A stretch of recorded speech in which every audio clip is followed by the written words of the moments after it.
to learn about circles. So we're not so much learning about pi, although we do talk a bit about what it is and why March 14th is Pi Day.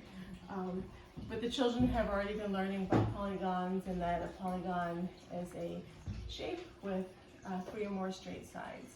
So they've worked a lot with polygons throughout the year.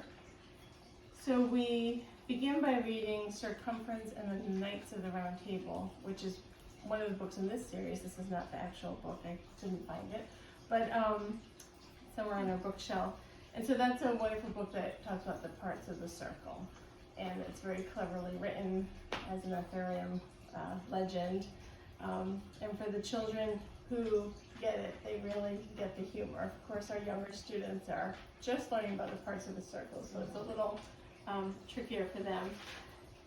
So we spent some time learning about the parts of the circle, and then for the youngest students, they did a circle hunt, and they found as many circles as they could in the classroom, and they traced them, and they wrote copied a brief definition of what a circle is. So the K's and the 1s worked on this. And then the older students in their math books were writing the definitions of the parts of the circle and learning a little more in depth. And then we did an art project.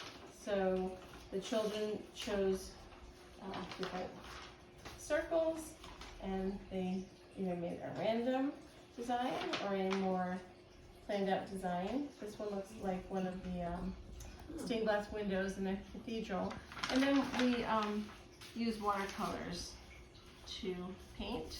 So it was also a watercolor lesson for the children. And we're going to mount those on black paper and hang them up. So that was what we did to celebrate Pi Day. We did not actually have Pi this year, but in the past we have had Pi, and we will probably circle back, no pun intended, to do some of the work with measuring the circumference of the circle with some of the older students. But these were more appropriate for the entire group.